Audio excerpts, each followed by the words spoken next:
నడుచుకుందో, ఈరోజు పురుషుడైనా స్త్రీ అయినా మనందరికి ఒక రాజు ఉన్నాడు. ఆ రాజు యేసు రాజు. ఆయన మనసు తెలుసుకొని నడుచుకోవాలి. ఆయన మనసు తెలుసుకొని నడుచుకోవాలి. అప్పుడు ఇక మన పొజిషన్ వేరే లెవెల్లో ఉంటుంది. చాలామంది చేస్తున్న పొరపాటు ఏంటంటే నడుస్తున్నారులే కానీ తెలుసుకోకుండా నడుస్తున్నారు. అది ఇక్కడ నా అంశం ఈరోజు. తెలుసుకొని నడుచుకోండి, అదే టైటిల్. దేవునికి స్తోత్రం. ఏంటి టైటిల్ అంటే తెలుసుకొని నడుచుకోండి. ఎస్తేరు చేసినటువంటి పని ఏమిటంటే రాజుకి ఏది ఇష్టమో ఏది ఇష్టము లేదో, ఎలా ఉంటే నచ్చుతుందో ఎలా ఉంటే నచ్చదో ముందే తెలుసుకుంది. అంతమంది ఆడపిల్లలు రాజకుమార్తెలు వచ్చారు, అందాల బొమ్మలు వచ్చారు. వాళ్ళకి ఇష్టం వచ్చినట్టు అలంకరణ చేసుకొని హడావుడిగా పోయారు. నచ్చల రాజుకి. ఎందుకంటే ముందు ఒక ఆమెను చేసుకున్నాను, అందాల రాశి అని అందాల బొమ్మని చేసుకున్నాను. అందమైతే ఉంది కానీ పంది కంటే దరిద్రంగా ఉంది. అందమైతే ఉంది కానీ పంది కంటే దరిద్రంగా ఉంది దాని బుద్ధి. 127 సంస్థానాలకు నేను రాజుని, చక్రవర్తిని నేను పిలిస్తే రాలేదు. నా భార్య అయి ఉండే. దాని బుద్ధి అలాంటిది, అవిధేయురాలు, పనికి మాలింది. నాకెందుకని వదిలేశాను. ఇంతమంది వచ్చారు, ఒక్కతన్న నా మనసు తెలుసుకొని రాలేదు. దాదాపు సంవత్సర కాలం పాటు రెడీ అయ్యారు. మళ్ళీ వీళ్ళ అవతారాలు తగలయ్యా. దేవునికి స్తోత్రం, హల్లెలూయా. అనవసరంగా డబ్బులన్నీ దండగా. ఒక్క మనిషి అన్నా నా ఇష్టం ఏంటి, నా అభిరుచి ఏంటి, నాకేది నచ్చిద్ది, నాకేది నచ్చదని ఒక్కతన్నా తెలుసుకొని రాలేదు అని పాప రాజు దిగులేసుకుంటే ఎస్తేరు కనపడింది. ఎస్తేరును చూడగానే రాజుకి అర్థమైపోయింది. ఎందుకంటే ఎస్తేరు ఒంటి మీద రాజుకి ఇష్టమైన వర్ణం ఉంది, రాజుకి ఇష్టమైన అలంకరణ ఉంది. ఇంకేం మాట్లాడాల. రాజు ఆమెను చూసి తన పరివారంతో చెప్పాడు, ఇదిగో నాకు అద్భుతమైనటువంటి వ్యక్తి, నాకు తగిన భార్య దొరికింది, ఈమెయే రాణి అన్నాడు. ఎందుకని ఆమెను ఎంపిక చేశాడు? 2 కారణాలు. ఒకటి, రాజుకు ఆమె యందు దయ పుట్టింది అని గ్రంథం చెప్తుంది. రెండవది, అంతకంటే ముఖ్యమైనది, ఫస్ట్ది దేవుని కృప, రెండవది రాజుకు దయ పుట్టింది. మూడవది ఏంటంటే నాతో జీవితాన్ని పంచుకునే మనిషి నన్ను ఎరిగిందై ఉండాలి, నా ఇష్టాలు రుచులు అభిరుచులు తెలిసిందై ఉండాలి అని రాజు ఆశించినట్టే ఎస్తేరు కనపడింది. అర్థమైపోయింది, ఇది కదా భార్యకు ఉండాల్సిన లక్షణం, ఇది కదా స్త్రీకి ఉండాల్సిన లక్షణం. నా దగ్గరకు రాకమునిపే నేనేందో తెలుసుకుంది. ఇలా నా హృదయాన్ని ఎరిగి నా మనసుని తెలుసుకోవటానికి ఇష్టపడింది కనుక తెలివి కలిగింది, జ్ఞానం కలిగింది, వివేచన కలిగింది. ఇలాంటి వ్యక్తి నాకు భార్య అయితే ఈమెను బట్టి నాకు మేలు కలుగుతుందని నమ్మాడు.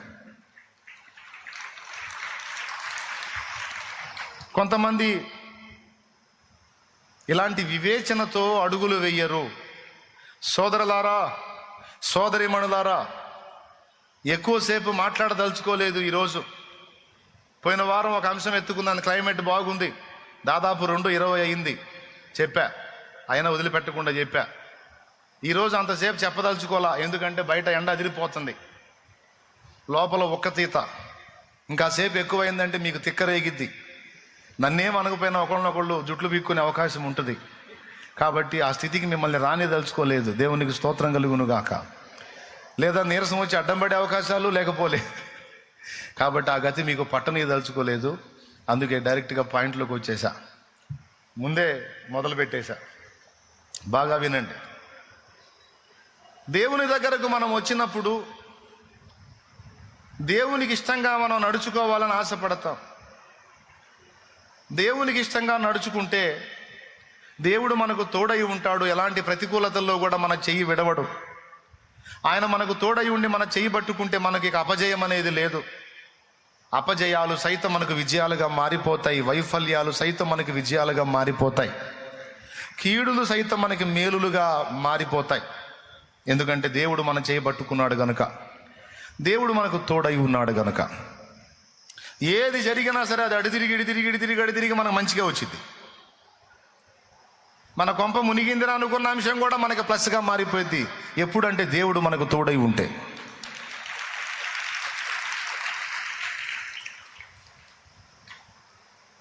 ఎందుకంటే బైబిల్లో భక్తుల జీవితాలు మనకు తెలుసు. బైబిల్లో భక్తుల జీవితాలు మనకు తెలుసు.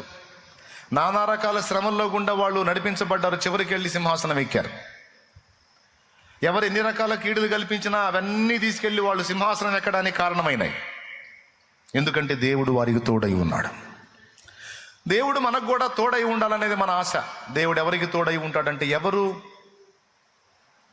ఆయనకు అనుగుణ్యంగా నడుచుకుంటారో, ఆయన మనసుని తెలుసుకొని నడుచుకుంటారో వారికి దేవుడు తోడై ఉంటాడు. దేవునికి ఇష్టంగా నడుచుకున్న వాళ్ళకి దేవుడు తోడై ఉంటాడు. బ్రదరు ఏమంటావు? రైట్. ఇప్పుడు దేవునికి ఇష్టంగా నడుచుకోవాలంటే అసలు ముందు దేవునికి ఏది ఇష్టమో ఏది ఇష్టమో లేదో తెలుసుకోవాలిగా. ఏమంటావు? When it's time for a gentle, soothing, fun bath, I believe in a wash. First మనం దృష్టి పెట్టాల్సింది ఏంటంటే నడవటం కాదు, ముందు ఇష్టం ఏదో తెలుసుకోవాలి. ఈ ఒక్క మాటతో సమాజములోను, సంఘములోను, కుటుంబములోను, దేవుని ఎదుటను, శత్రువు ఎదుటను 5 ప్రదేశములలో మనం నడవటానికి ఈ సూత్రం ఉపయోగపడింది. ఏమిటి అంటే తెలుసుకోవటం. సైతానుగాడిని ఒక ఆట ఆడుకోవాలని ఉందా నీకు? ఆడుకుందువు, కానీ ముందు వాడి గురించి తెలుసుకో. వాడి బలం ఏందో తెలుసుకో, వాడి బలహీనతలు ఏందో తెలుసుకో, వాడు నిన్ను అటాక్ చేసే విధానం ఏందో తెలుసుకో, వాడిని తిరిగి ఎలా తన్నాలో తెలుసుకో.